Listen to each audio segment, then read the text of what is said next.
व्यस्त है जाएं और ये सेवा मुंह को मिले। बहुत सुंदर भाव है भाई ने कब गंभीरता से न थोड़े खिलते भय में आओ, वो ऐसे रो रो सुराग चल रहा है।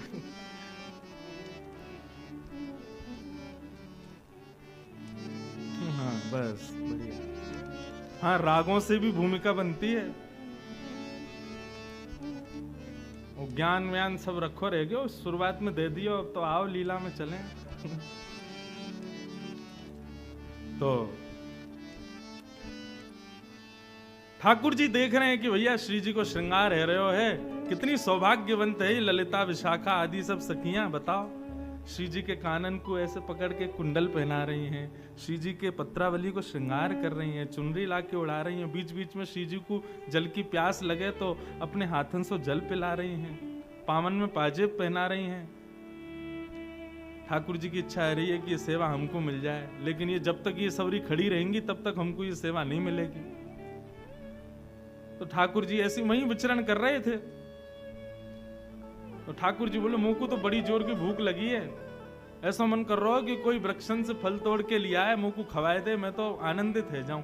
तो सहचरियां भले ही ठाकुर जी से उठी उठी रहती हैं, थोड़ी न तेज आवाज में ही रहे, लेकिन वो एक पंक्ति है, हम श्री राधे जू के बल अभिमानी, टेढ़े रहत मोहन रसियासों बोलत अटपटी वाणी।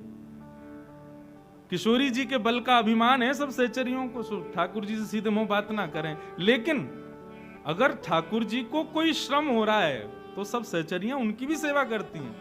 ठाकुर जी बोले मुझे तो मन कर रहा है कि बहुत जोर की भूख लगी है, कोई फल तोड़ के लिया है। इतने में एक सखी बोली, श्यामाजू ठाकुर जी को भूख लगी है, ये बाकी सब सखी लगी, मैंने फल तोड़ लाऊं? बोला हाँ जाओ। लालजू अभी रुको, हम अभी आपके लिए फल लाएं। एक गई। ठाकुर जी बोले और बच्ची हैं, इनको कैसे भगाऊं?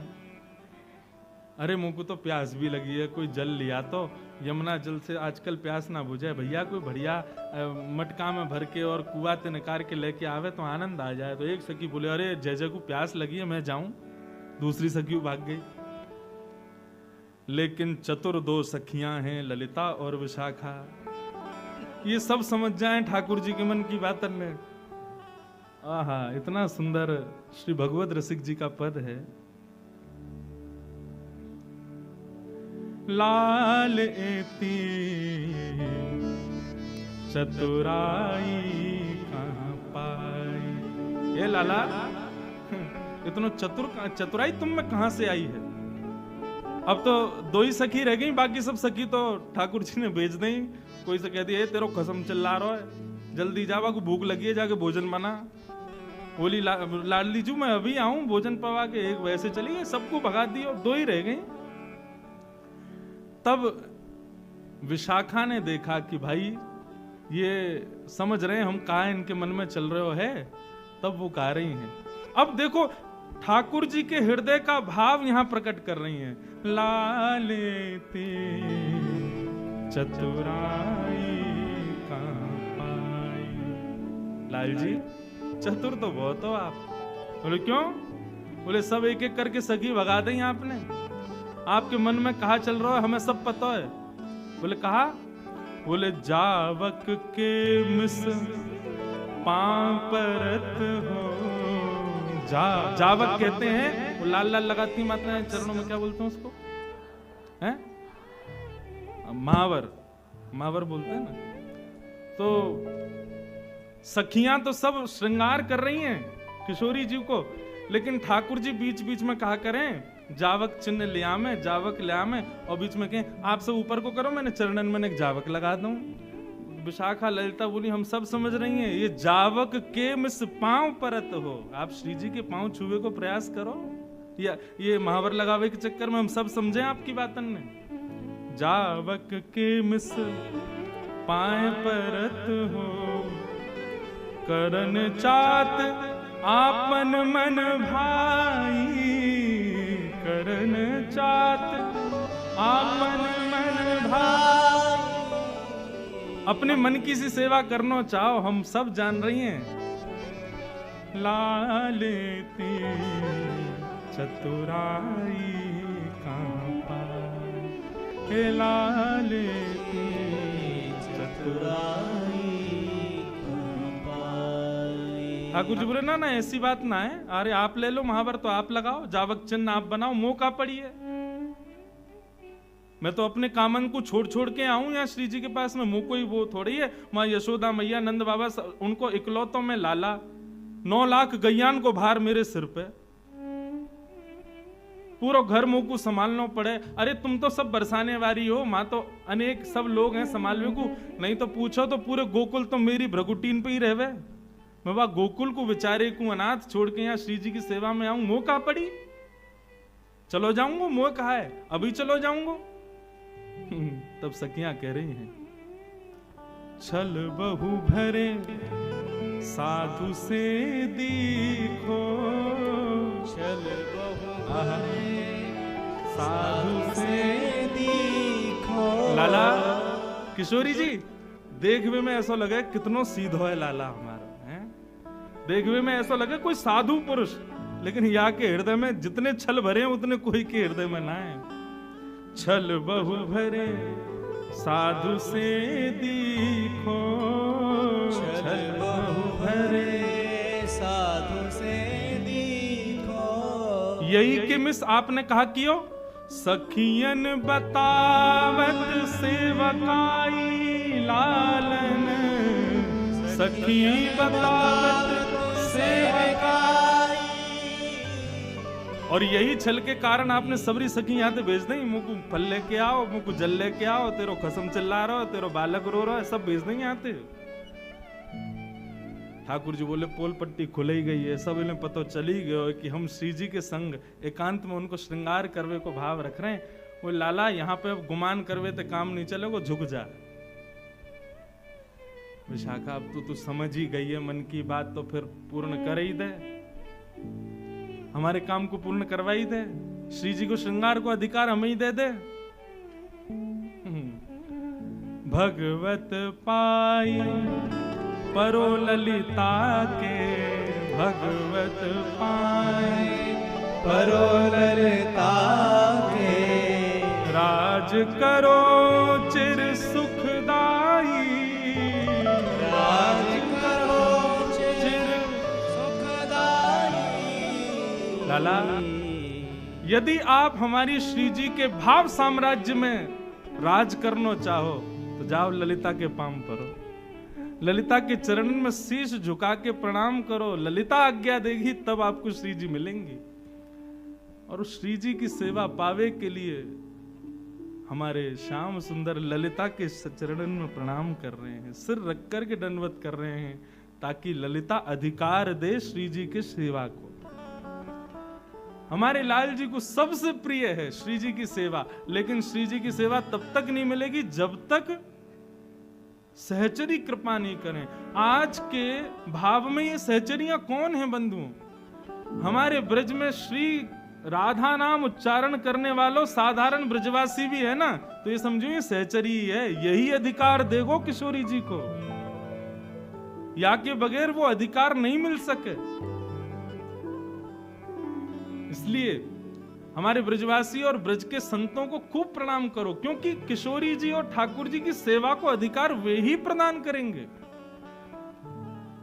हम वहां जाकर के भी ये सोचा नागपुर के सेठ हैं, कलकत्ता के सेठ हैं, बंबई से बहुत बड़े अमीर आदमी हैं, तो श्री जी और ठाकुर जी कभी आपको सेवा नहीं मिल सकती। वहां जाकर के तो अपनी ठकुराई और अपने भाव सब भूलो और ब्रजवासी और सब सहचरी इनके चरणन में नाक रगड़ के प्रणाम करो, वे प्रसन्न है गए तो श्री जी आपको सहज मिल जाएंगे। दोनों पक्ष हैं, भाव पक्ष से तो श्याम सुंदर ललिता को भी प्रणाम करने को तैयार हैं यदि श्री जी की सेवा मिले, लेकिन हम आप सबके पक्ष में यहाँ पर भगवत रसिक जी आज्ञा कर रहे हैं, भैया सदा ब्रज के रसिकों को प्रणाम करते रहो, दंडवत करते रहो, नमन करते रहो, उनमें अवगुण मत देखो, क्योंकि वे ही आपको श्री जी और ठाकुर जी की सेवा देंगे, उनके बगैर ये मिलना असंभव है।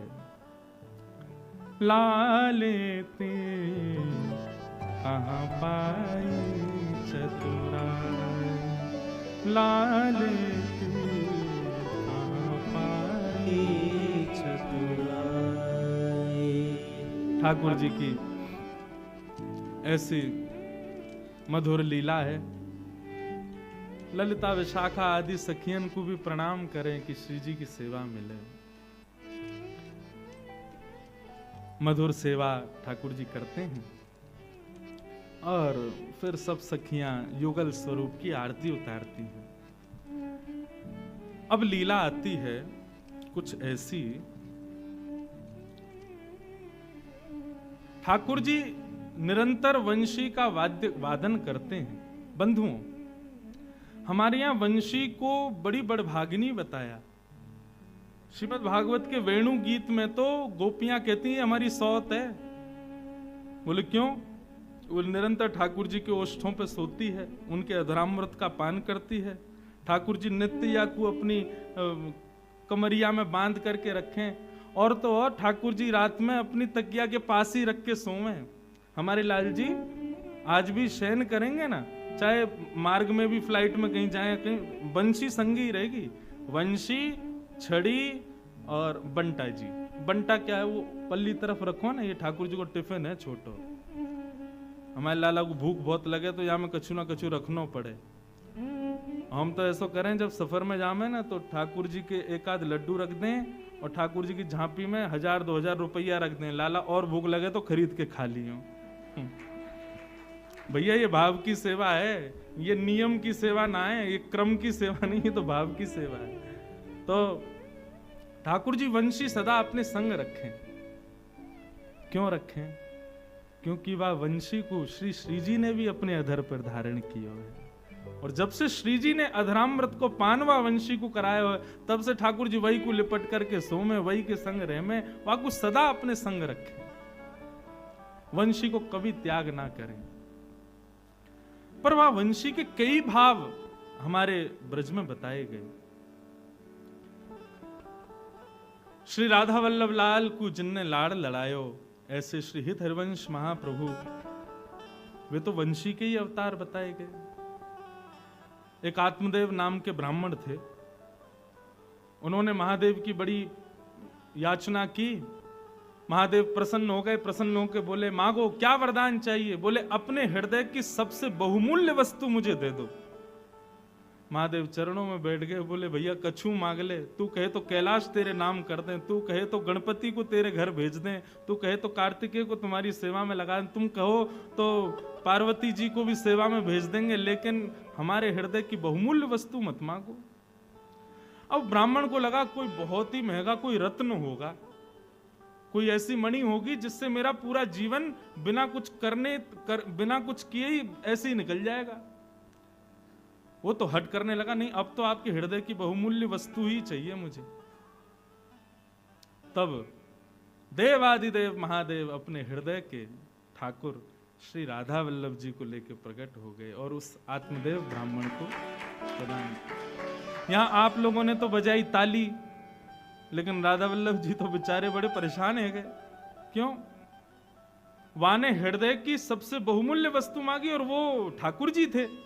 महादेव ने कही, लो हमारे हृदय की बहुमूल्य वस्तु। आत्मदेव बोले, जे कहा दियो आपने, मैं तो सोचो आप कोई मणि दोगे, कोई रत्न दोगे, आप तो ये ठाकुर जी दे, ये सेवा एवा हम पे ना पे। बोले, भैया यही है मेरे हृदय के सबसे बहुमूल्य वस्तु। आत्मदेव जी ले तो आए, लेकिन भाव से उनको तो ये लगता है ये तो और खर्चा बढ़ गए मेरे। तब किशोरी जी ने आज्ञा दी वंशी को, और हमारे लाल जी को कष्ट नहीं हो, श्रम नहीं हो, आप पृथ्वी पर जाओ। तब ठाकुर जी की वंशी ही श्री हित हरिवंश महाप्रभु के रूप में पधारे और आकर के आत्मदेव जी से ठाकुर जी को लाकर के वृंदावन में विराजमान किया।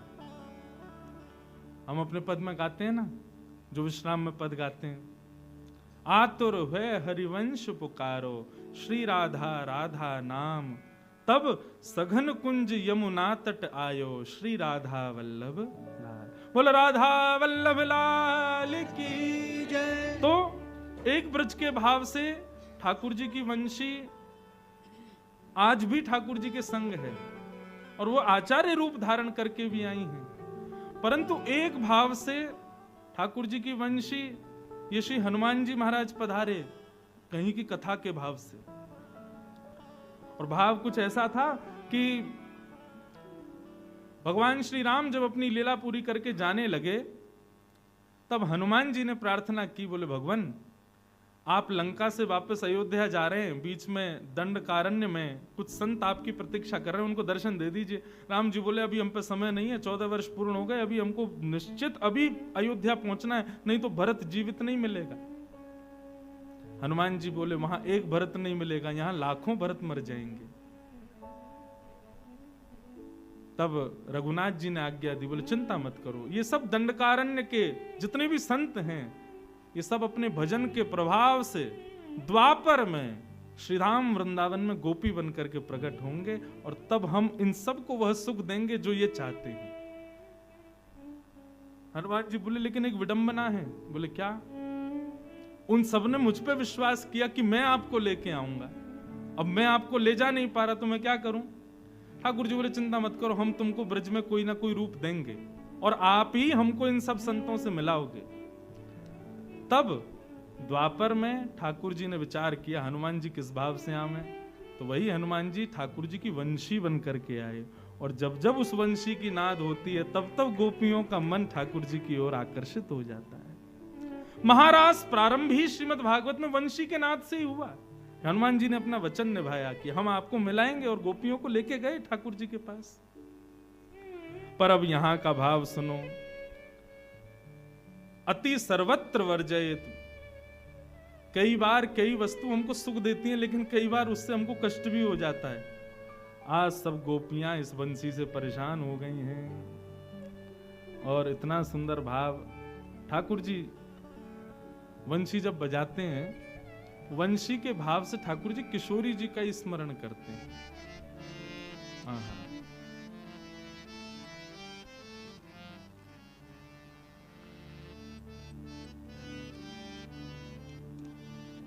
ठाकुर जी वेणुनाद जब जब करते हैं, इसका मतलब उस समय किशोरी जी को अत्यंत स्मरण कर रहे हैं। और हमारे ब्रज में गाते हैं उस भाव को,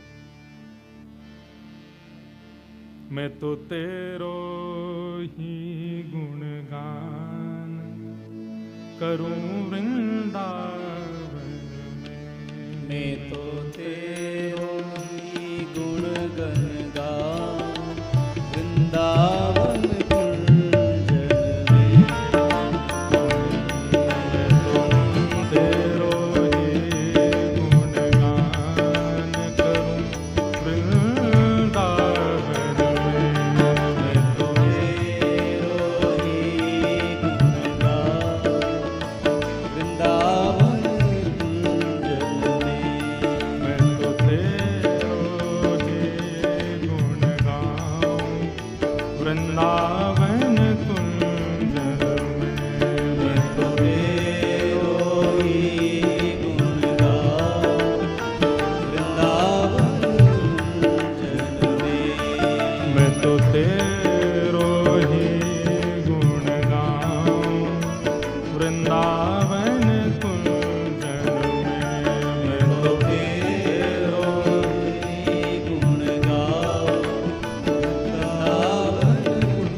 वृंदावन कुंजन में प्यारी तेरो ही गुण गाऊं वृंदावन कुंजन में पाऊं विश्राम वृंदावन कुंजन में तेरे चरणन में पाऊं विश्राम वृंदावन कुंजन में तेरे चरणन में पाऊं विश्राम वृंदावन कुंजन में चरणन में पाऊं विश्राम वृंदावन कुंजन में हे श्यामा तेरा ही गुण गाऊं वृंदावन कुंजन में श्याम तेरा ही गुण गाऊं वृंदावन कुंजन में हे प्यारी तेरा ही गुण गाऊं वृंदावन कुंजन में प्यारी तेरा ही गुण गाऊं वृंदावन कुंजन में वृंदावन कुंजन में वृंदावन कुंजन में वृंदावन कुंजन में वृंदावन कुंजन में वृंदावन कुंजन में वृंदावन कुंजन में वृंदावन कुंजन में।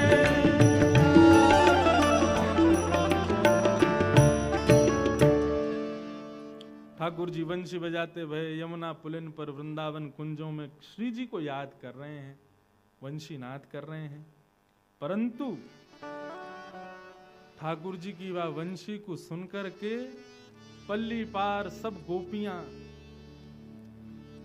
अब देखो यहां पर वेणु गीत का यही स्वरूप है। ठाकुर जी वेणुनाद करते हैं श्री जी को स्मरण करके, परंतु उस वेणुनाद को सुनकर के गोपियों की स्थिति ऐसी होती है वे देहाभिमान शून्य हो जाती हैं। जो काम कर रही हैं उसी को करने में रह जाती हैं, या जो काम कर रही हैं उसमें मन नहीं लग पाता, भूल जाती हैं सुध बुध कहां बैठी हैं, क्या कर रही हैं, कैसे कर रही हैं। ठाकुर जी को भाव तो बड़ो प्यारो है, लेकिन वहां गोपियों की स्थिति तो बड़ी विचलित करने वाली हो गई। सब गोपियां इकट्ठी हुई आपस में और मन बनाने लगी, बोले भैया या लाला की वंशी को कहा करें। बोले क्यों? बोले सुनवे में सुख तो बहुत दे, लेकिन जब या की वंशी बजे वास समय हमारे कोई काम ही ना है पा में। गोपियां भागवत का एक श्लोक भी है, वहां ठाकुर जी से निवेदन करती हैं, लाला एक काम करो। बोले कहा, तुम वंशी तब मत बजाया करो जब हमारे घर में भोजन बने करे। ठाकुर जी बोले क्यों? बोले आपकी वंशी को नाद सुन के हम चैतन्य तो पिघली जामे, लेकिन हमारे जड़ जो लकड़ी जल रही है वहां में भी पानी प्रकट है जाए, वो जल ही नहीं पावे, भोजन बने ही नहीं पावे। ठाकुर जी बोले अब या को कहा निधान करें, हमें कैसे पता चले तुम्हारे घर में कब भोजन बनना है। अब पता चली दोपहर में तेरी सास से भूख लगी आई, तू बनाने लगी और वही समय हम वंशी। अब या को मतलब तो ये पूरे दिन की प्रतिबंधी कर दो हम पे कि हम वंशी नहीं बजाएं। आज सब गोपियां मन में विचार करने लगी, बोले देखो सुख अपनी जगह भैया, लोक लाज भी तो देखनी है, परिवार भी तो देखना है, और या कन्हैया के चक्कर में तो हमारा सब बर्बाद है जाएगा। एक गोपी बोली कल मैं तो खिचड़ी बना रही, वही समय यानी वंशी की ऐसी तान छेड़ी कि नमक की जगह शक्कर डाल दी वो खिचड़ी में। सब गोपियां अपनी अपनी स्थिति कहने लगी, मन में विचार करने लगी कहा करें कहा करें। तो सब गोपी ने मन बनाया, बोले एक काम करो, लाला की बंसी चुराए लो। लाला की बंसी चुरा लेंगे तो बजा ही नहीं पावेगो, बजा नहीं पावेगो तो फिर हमारे काम धंधे हुए जाए करेंगे। और तो सुनो वहां में एक फायदा और रहेगा, जब सुनवे को मन करे ना तब दे दे करेंगे ले लाला, और फिर आगे बाद जब हमें काम करने होंगे फिर कोई गोपी भेज के फिर चुरा लेंगे। गोपियां सब ये चर्चा कर रही थी, तभी वहां से ठाकुर जी का एक सखा गुजर रहा था जिसका नाम है मधुमंगल। तो मधुमंगल तो ठाकुर जी की सीआईडी फोर्स है, वहां को काम ही यही है कि कहां क्या योजना बन रही है वो योजनाएं सुनना और जाके ठाकुर जी को बताना।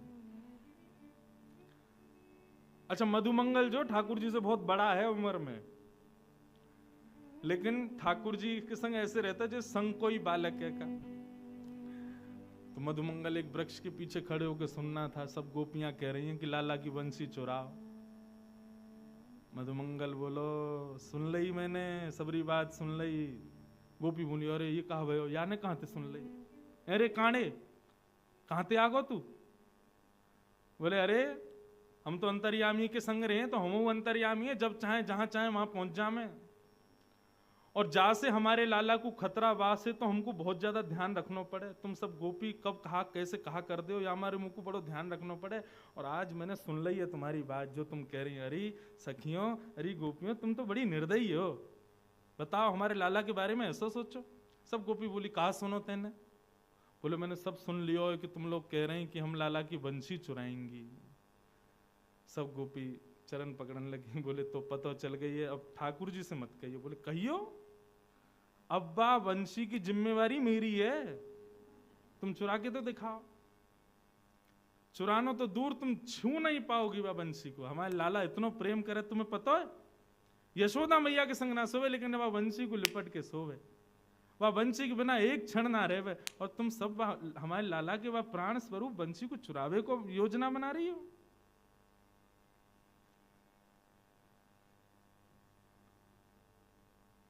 मैं रक्षा करूंगा, ना चुरा पाओगी बंसी। गोपी बोली मधुमंगल तू हमारी बात सुन, यदि तू हमारी बात सुनेगो तो तू भी राजी करेगो कि बंसी चुरानी चाहिए। देख हमारे घर की स्थिति का कर दी है वह बंसी ने, जब जब बजाय वा की वजह से जो जो घरों में हो जाता है वो सब बताने लगी गोपियां। मधुमंगल बोले मेरे पास एक उपाय है, वंशी भी ना चोरी करनी पड़ेगी और तुम्हारे काम भी आ जाएंगे। गोपी बोली कहा करनो बता दे भैया, तेरे पाम पूजें, जल्दी बता। बोले एक रुई को फोआ लाओ। गोपी बोली अच्छा फिर? बाकी 2 भाग करो। बोले अच्छा फिर?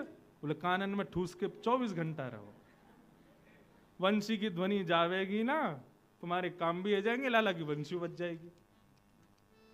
अरे मधुमंगल कैसी बात करे, पूरे दिन कानन में रुई घुमा के घूमेंगे, डाल के घूमेंगे, कहा कहेंगे ब्रज के लोग, सब हंसी उड़ामेंगे। अरे या तो काम ना चलेगा, एक ही उपाय है, अब तो बंसी चुरानी ही पड़ेगी। मधुमंगल बोलो एक उपाय और है। गोपी बोली बता दे भैया, दूसरा उपाय बता। बोले एक लंबो कपड़ा लाओ। बोले अच्छा, वाकू मोहते लेके कान तक बांधो। बोले फिर? बोले फिर यमुना जी में कूद के मर जाओ, ना बचोगी तुम ना बचेगी ये बला। हाँ कूद काट के खत्म करो। ऐसो मधुमंगल। गोपी बोली अरे हम कौन ते बात कर रही हैं।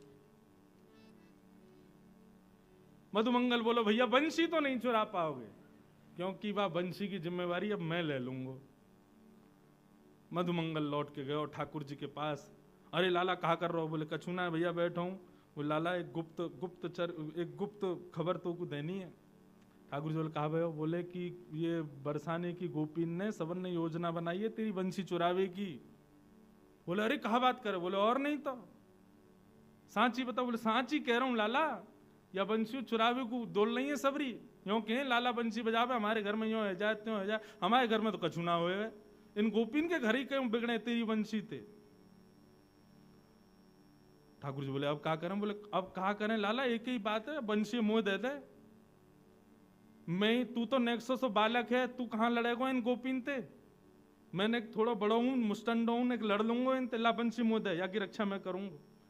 ठाकुर जी बोले देख ले प्राणंते प्यारी है, दे तो रहूं। तो बोले तू चिंता मत करे, ला दे मुख। ठाकुर जी ने अपनी बंसी मधुमंगल को दे दी। अब मधुमंगल ने फेंट बांधी, फेंट में बंसी लगाई और गयो पेड़ के नीचे जाकर के बैठ गयो तपस्वी बन के। बोले कहा करेगा? बोले भजन करूंगो। लाला ने बता दे काय नाम को भजन करूं? बोले राम नाम को भजन कर भैया। बोले कहा बोलना? बोले हरे राम बोलियो। मधुमंगल पहुंच गयो। हरे राम, पीले राम, नीले राम भजन करन लगो ठाकुर जी को। ठाकुर जी को भजन कर रहा है। इतने में ही सब गोपियां वहां से निकल रही थीं। गोपी ने देखी महाराज तपस्वी बैठो है, और सबने देख ली फेंट में बंशी बंधी है ठाकुर जी की। सब गोपी ने घेर लियो मधुमंगल। अरे आज तो भजन कर रहे हो। बोले बिल्कुल परेशान मत करियो मुझको, नाम जप कर रहा हूं मैं, भजन कर रहा हूं। बोले अरे भजन में कब ते बैठे, सवेरे ते बैठे होंगे, थक गए होंगे, न हम आपको कछु खवाए दें पिवाए दें, न आपको भूख लगी होगी। सब गोपी ने अपने अपने माखन के मटका खोल खोल के सामने धर दिए।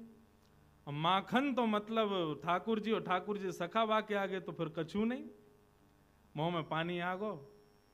सब गोपी बोली आओ हम अपने हाथन से आपको पवाए दें। मधुमंगल तो आनंद देते, वो भूल गो वंशी की रक्षा करनी है, मुंह खोल के बैठ गो, लाओ पवाओ। सब गोपी अपने घर घर के मक्खन ले में वाके मुंह में दें। अब जैसे ही मक्खन मुंह में जाए, नेत्र बंद करके मधुमंगल खूब आनंद में माखन को ले रहा है। इतने में 2-3 गोपी पीछे गई, पीछे ते जाकर के फेंटते बंसी निकारी और पीट पाट के मधुमंगल को भाग गई, ले गई बंसी। अब मधुमंगल रोतो रोतो गयो ठाकुर जी के पास। बोले लाला मेरी बंसी सुरक्षित है? वो लाला अब तो मैं कहा बताऊं, मैं ही सुरक्षित आ गो, यही बहुत बड़ी बात है। अरे मुंह तो लगे ही सबरी गोपी भांग में लाला इन मक्खन में, ऐसो खवाया मैं तो बिल्कुल मूर्छा में आ गो, सबरी बंसी लेके भाग गई। अब तो जैसी पता चली बंसी चोरी है गई, ठाकुर जी तो अब इतने परेशान। कहाँ गई होगी? बोले बरसाने की गोपी ले गई हैं, तो जरूर श्री जी को जाके दे दी होगी। अब तो लाला उन्हीं के पास जा, वही तेरी रक्षा करेंगी, वही तो पे कृपा करेंगी। हमारे ठाकुर जी बरसाने पहुंचे। अच्छा, ये सब योजना गोपियों ने श्री जी के नेतृत्व में ही की थी। पहले श्री जी को जाके बताई थी, बोले भैया जादनाते ही बंशी ठाकुर जी की भजन लगी है। बोले लगे तो बहुत अच्छा है, लेकिन हमारे घर बार तो सब बिगड़ रहे हैं बैठे। श्री जी आप आज्ञा दो तो हम बा को चोरी कर लाएं। पहले तो श्री जी ने मना किया, लेकिन फिर ललिता विशाखा ने प्रलोभन दियो, बोले बंशी चोरी हो जाएगी तो वह बंशी को लेवे श्याम सुंदर आमेंगे। तो श्री जी को लगे अच्छा श्याम सुंदर यहाँ आमेंगे? बोले हाँ। अब तो दोनों ही एक दूसरे को देखवे के चकोर हैं। श्री जी ने भी आज्ञा दी कर लाओ चोरी। और महाराज सब गोपी चोरी करके वह वंशी को ले गई और ले जा करके रत्न जटित सिंहासन पर बैठी श्री जी उनको प्रदान कर दे। नेक देर में ही ठाकुर जी पधारे। मोह उतरो भयो है आंखन में मोटे मोटे बिंदु। श्री जी के चरणन में जाकर के निवेदन कर रहे हैं, हे श्यामाजू मेरी मुरलिया दे दो। अब इसी को इसका एक और विस्तार स्वरूप है इस लीला का, उसको राधा न्याय कहते हैं। श्री किशोरी जी से ठाकुर जी और गोपियां दोनों कटघरे में खड़े हो जाते हैं। किशोरी जी मुख्य बीच में बैठ करके न्याय करती हैं कि कौन सही है कौन गलत। ठाकुर जी ने जाके कही कि मेरी वंशी मुंह को दे दो। किशोरी जी बोली देखो श्याम सुंदर, हमें आपकी वंशी से कोई बैर नहीं है, लेकिन इन गोपीन की बात सुनो, ये भी गलत नहीं है। सब गोपियों ने बताया, बोले जब ये बंशी बजा में हमारे घर में ऐसा ऐसा रह जाए, कोई पानी भरती रह जाए, कोई भोजन बनाती रह जाए, कोई सोती रह जाए, कोई मुस्कुराती रह जाए, कोई रोती रह जाए, ऐसी स्थिति या वंशी तो होगी तो कैसे चलेंगे काम? अब आप या को कोई निधान बताओ। ठाकुर जी बोले निधान का बताऊं, मैं वंशी पे आपको ही नाम गाऊं, मैं कोई साधारण वंशी तो बजाऊं ना। तेरो ही गुण गाऊं मुरलिया, तेरो ही गुण गाऊं मुरलिया। ठाकुर जी अपना पक्ष पुष्ट कर रहे हैं। लीला में श्यामाजू तो मुख्य आसन पर बैठी हैं, ठाकुर जी एक तरफ अपना पक्ष रख रहे हैं और गोपियां दूसरी तरफ से आरोप लगा रही हैं। और ठाकुर जी बता रहे हैं कि भैया हम वंशी काय भाव से बजा में तेरो ही गुण गाऊं मुरलिया, तेरो ही गुण गाऊं मुरलिया, तेरो ही गुण गाऊं मुरलिया, तेरो ही गुण गाऊं मुरलिया। तुम हो कुंवर किशोरी राधे, तुम हो कुंवर किशोरी राधे, मैं तेरे ही हाथ बिकाऊं श्यामा, तेरे ही हाथ बिकाऊं श्यामा, तेरे ही हाथ बिकाऊं श्यामा, तेरे ही हाथ बिकाऊं श्यामा, तेरो ही गुण गाऊं मुरलिया, तेरो ही गुण गाऊं मुरलिया, तेरो ही गुण गाऊं मुरलिया, तेरो ही गुण गाऊं। यह बिनती बलिहार सुनो तो, यह बिनती बलिहार सुनो तो, यह बिनती बलिहार सुनो तो, यह बिनती बलिहार सुनो तो, मैं तेरो ही दास कहाऊं श्यामा, मैं तेरो ही दास कहाऊं श्यामा, तेरो ही गुण गाऊं श्यामा, तेरो ही गुण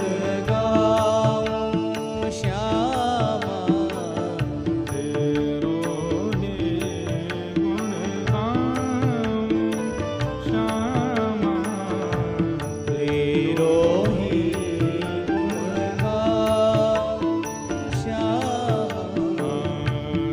तेरो ही गुण गाऊं श्यामा, तेरो ही गुण गाऊं।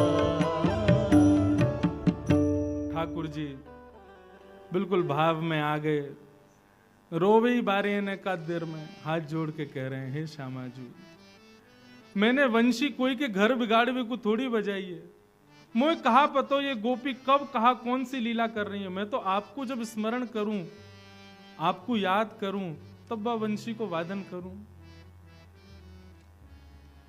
वास्तव में इस लीला के पीछे एक भाव यह भी है कि भाई श्याम सुंदर के अधरामृत को पान सब गोपी करनो चाहे, लेकिन वो सुख केवल और केवल वह वंशी को ही मिले।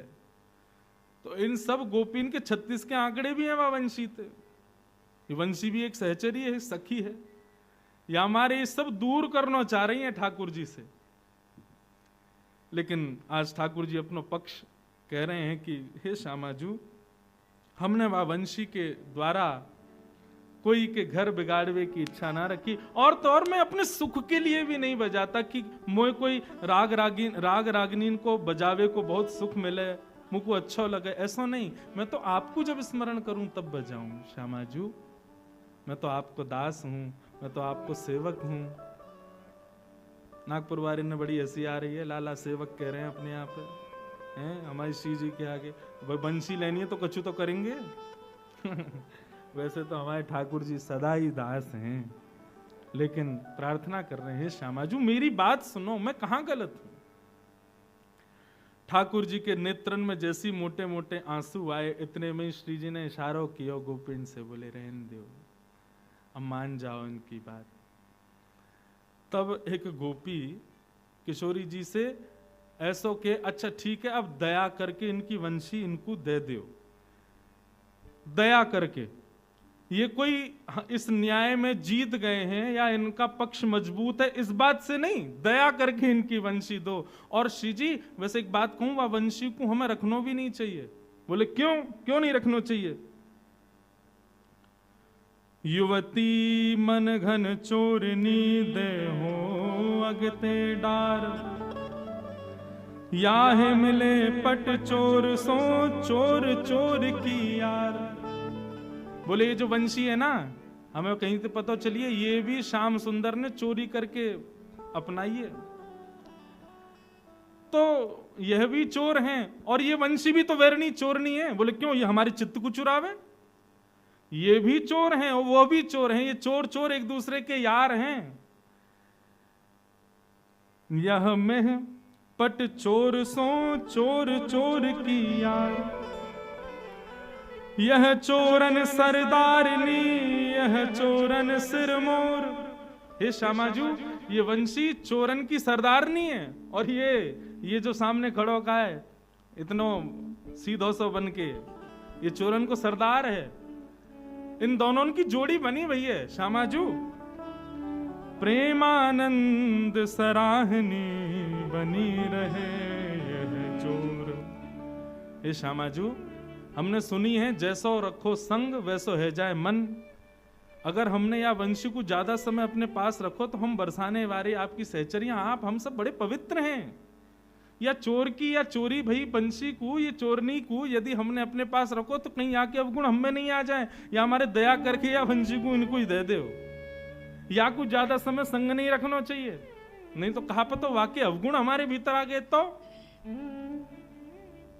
तब ठाकुर जी, तब उन गोपिन के भाव सुनकर के श्री जी ने न्याय में जीते नहीं है, दया करके वंशी को ठाकुर जी को प्रदान किया। अच्छा लो रखो अपने पास। जैसे ही ठाकुर जी के हाथ में वंशी आई, ठाकुर जी के तो तेवर ही बदल गए, आंखन के ढंग बदल गए, चेहरे को रंग बदल गए। बोले ऐरी गोपी काके रही, ये चोरनी है, मैं चोर हूं? ले रुक अभी बताऊं। इतने में ही ठाकुर जी ने दर पर रखी वंशी और जैसे ही नाद किया सबरी गोपी वहीं मूर्छित होके गिर गई। और श्यामा श्याम की अद्भुत लीला का ये मधुर भाव प्रकट हुआ। ऐसे हमारे ठाकुर जी की मधुर लीलाएं ब्रज में प्रधानता रूप से रहती रहे। ऐसी वंशी के सुंदर भाव हैं। तो ठाकुर जी वंशी काय भाव से बजावे? किशोरी जी को स्मरण करें तब वंशी बजावे। हमारे बिहारी जी तो साल भर में एक ही बार वंशी धारण करें हाथ में। क्यों? क्योंकि वहां पे बिहारी जी की सेवा किशोरी जी को याद करने की नहीं है, जितने दर्शनार्थी आ रहे हैं उन पर कृपा करके उनको दर्शन देने की है। इसलिए साल भर वंशी को अलग ही रखा जाता है। कहीं पूरे साल वंशी बजाई तो लाखों लोग वृंदावन आते हैं, तो बेचारे कहाँ जाएंगे? क्योंकि बिहारी जी तो फिर अपने भाव में आ जाएंगे। या हमारे साल में एक ही बार वंशी हमारे ठाकुर जी धारण करें। और हमारे लाल जी भी जब आरती होवे तभी वंशी को धारण करें। वंशी धारण करते ही मतलब अब स्मृति, अब श्री जी स्मरण में कृष्ण है, अब इनकी आरती उतारो, तब उनको भाव लियो। ऐसे भाव हमारे ब्रज के हैं। एक सुंदर भाव हमारे हरिदासियों का है। ठाकुर जी की सबसे प्रिय सेवा कौन सी है? आहा,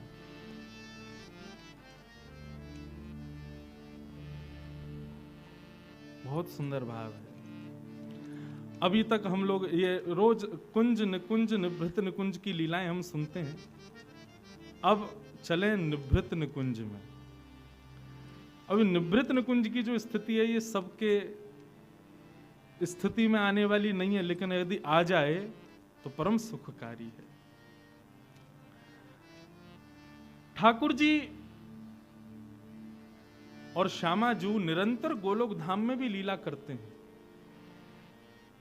सदा उनकी गोलोक में लीला होती है।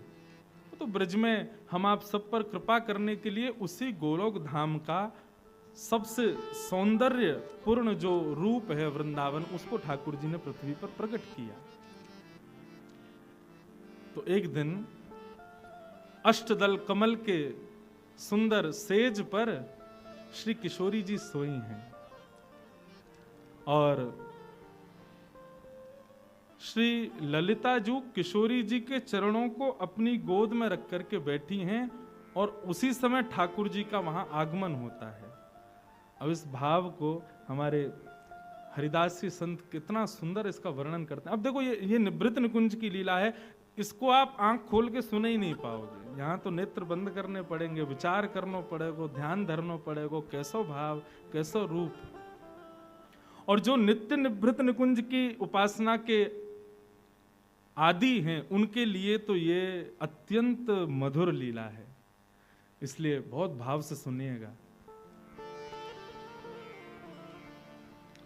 चपात चपुरत सेज पर बिहारिन दास मुख मोन, थोड़ी सो एड़ी लगी यह सुख समुझत है कौन। ये हमारे नाथ की निवृत्त लीला पान। अब इस भाव साम्राज्य का दर्शन करो। चपात चुपरत सेज पर बिहारिन दास मुख मौन, थोड़ी सो एड़ी लगी यह सुख समझत कौन। श्री जी अष्टदल कमल के सेज पर सोए हैं और श्री ललिता जी अपनी गोद में किशोरी जी के चरणों को लेकर के बैठी हैं। तभी वहां श्याम सुंदर का आगमन हुआ। जैसे ही ठाकुर जी पधारे तो बाहर खड़ी सखियों ने ठाकुर जी को रोका। बोले श्री जी शयन कर रही हैं। तो बोले तो का ये अपनी पाजेब उतार के जाओ, इनकी छम छम छम आवाज करते भाई भीतर जाओगे, कहीं श्री जी को विक्षेप है गया वो उठ गई तो। सो ठाकुर जी बाहर ही बैठ के अपनी पाजेब उतार रहे हैं और जो भी ध्वनि करने वाले श्रृंगार हैं उन सबको उतार करके अचक अचक करके भीतर प्रवेश कर रहे हैं। तभी देखिए अष्टदल कमल की सेज पर रूप लावण्य प्रकट हो रहा है श्री जी का। सब सखियां इस प्रकार इस भांति वहां खड़ी हैं, मानो कोई है ही नहीं वहां पर। श्री जी शयन कर रही हैं और श्री ललिता जी गोद में ठाकुर किशोरी जी के चरण लेकर के बैठी हैं। तभी ठाकुर जी वहां पहुंचे और पहुंच के बोले, हे ललिता जी, ये जो सेवा आप कर रही हो ये हमें दे दो, हमें बैठन दो किशोरी जी के चरणन में। ललिता जी बोली, इतनी जोर से क्यों बोल रहे हो, धीरे धीरे बोलो ना, नीचे बैठ जाओ, चुपचाप बैठो और इशारे में ही बात करो, आप इतनी तीव्रता से मत बोलो। ठाकुर जी बोले, इतने धीरे बोलने से कहा श्रम होगा, श्री जी उठ जाएंगे। बोले श्री जी उठेंगी ये तो बहुत दूर की बात है, आप बोल रहे हो तो आपके मुख से निकलने वाली उष्णता श्री जी के चरण को स्पर्श करेगी तो हमारी श्री जी को श्रम है जाएगा। और तभी ललिता जी ने दिखाया कि श्री जी का वह भाग जहां ललिता जी और ठाकुर जी बैठे थे आपस में चर्चा कर रहे थे, उतने भाग में हल्की सी लालिमा प्रकट हो गई उष्णता की वजह से। ठाकुर जी ने जब उस लालिमा को देखा तो ठाकुर जी कहने लगे, बोले तो फिर ये सेवा तो हम कभी नहीं कर पाएंगे। क्यों? बोले हमारे मुख की उष्णता श्री जी को जब लग सकती है तो हमारे हाथ तो बड़े कठोर हैं, इनसे हम सेवा कैसे करें ठाकुर जी श्री जी की। ललिता जी बोली, तो विचार करो कैसे करोगे, सेवा करनी है तो करनी तो पड़ेगी, लेकिन या को भान रखना पड़ेगा कि श्री जी को श्रम नहीं हो। तो यहाँ पर कितनी सुंदर बात कह रहे हैं, थोड़ी सो एड़ी लगी यह सुख समझत कौन। ये हमारे वृंदावन का वो रस भाव है जिसमें सबको प्रवेश नहीं है। थोड़ी से एड़ी लगी, किशोरी जी की एड़ी लग रही है ठाकुर जी की थोड़ी से, कैसे लग रही है? तो ठाकुर जी किशोरी जी के चरणन की सेवा करना चाहें, लेकिन कैसे करें? हाथ से स्पर्श करेंगे तो श्रम है जाएगा। तो ठाकुर जी मन में विचार करने लगे, हमारे पूरे अंग में सबसे कोमल अंग कौन सा है? तो ठाकुर जी अपने एक एक अंग को स्पर्श करके देख रहे हैं।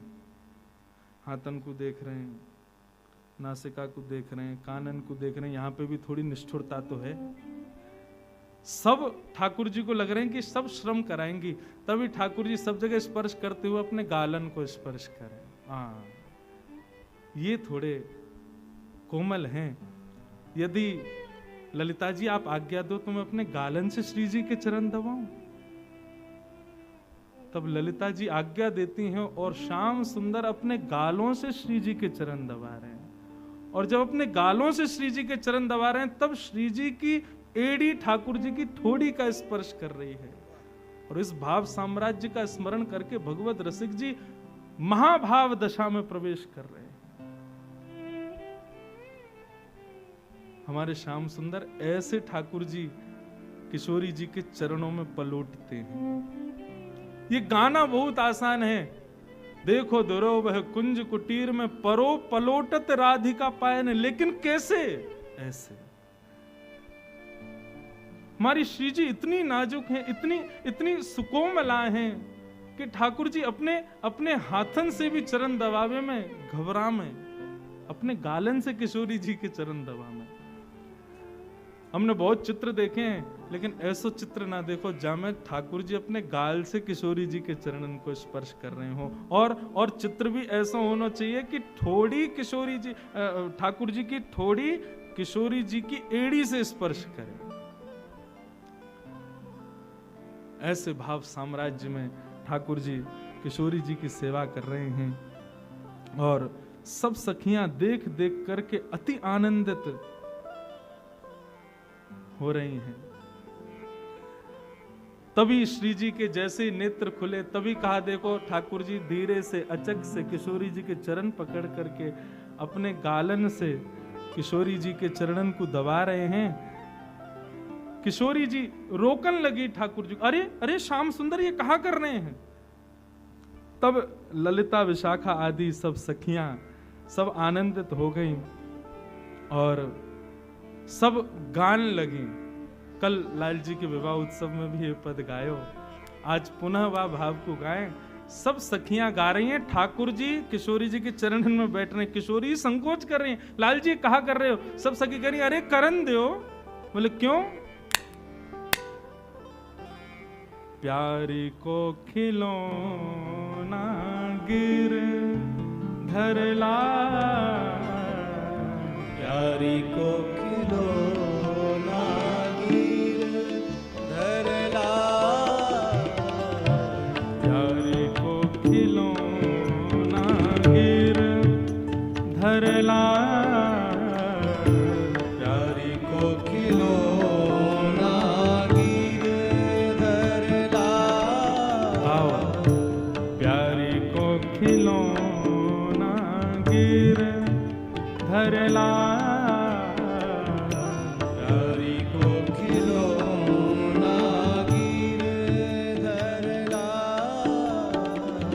नाना रूप रंग रति अंग अंग, नाना रूप रंग रति अंग अंग, नाना रूप रंग रति अंग अंग, नाना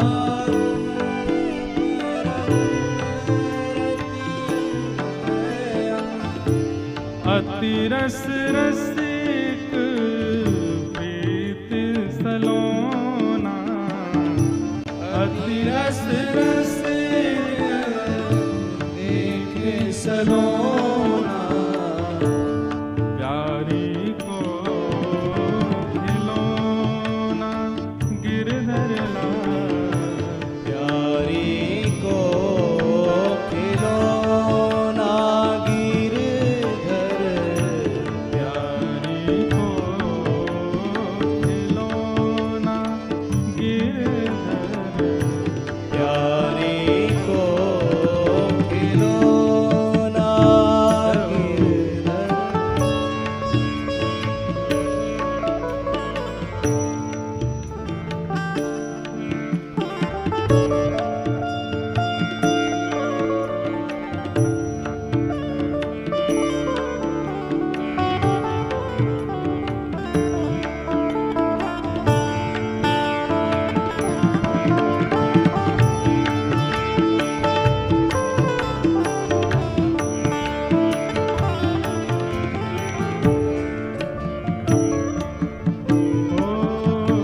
रहत जू छबीली, अति आसक्त रहत जू छबीली, अति आसक्त रहत जू छबीली, अति आसक्त रहत जू छबीली, छैल छबीले सो तन मन रोना, छैल छबीले सो तन मन रोना, प्यारी को खिलौना गिरधर, प्यारी जी को खिलौना गिरधर, प्यारी को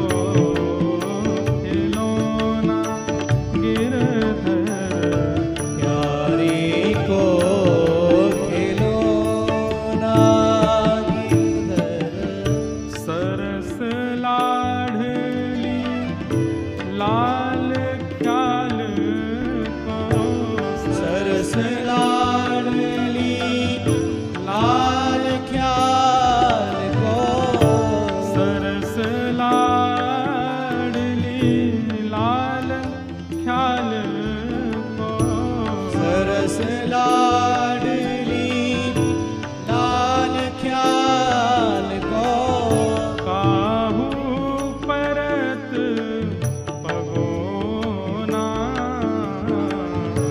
काहू परत पगोना, काहू परत पगोना, काहू परत पगोना, प्यारी को खिलौना गिरधर, प्यारी को खिलौना गिरधर, प्यारी को खिलौना गिरधर, प्यारी को खिलौना गिरधर, नाना रूप रंग रति अंग अंग, नाना रूप रति अंग प्रति अति रस रसिक सलोना, अति रस रस रसिक सलोना, प्यारी को खिलौना गिरधर, प्यारी जो को खिलौना गिरधर, प्यारी को खिलौना गिरधर, प्यारी जो को खिलौना, प्यारी को खिलौना। ऐसे श्याम सुंदर नाना रूप धारण करके नाना भावों से किशोरी जी की सेवा में आसक्त होते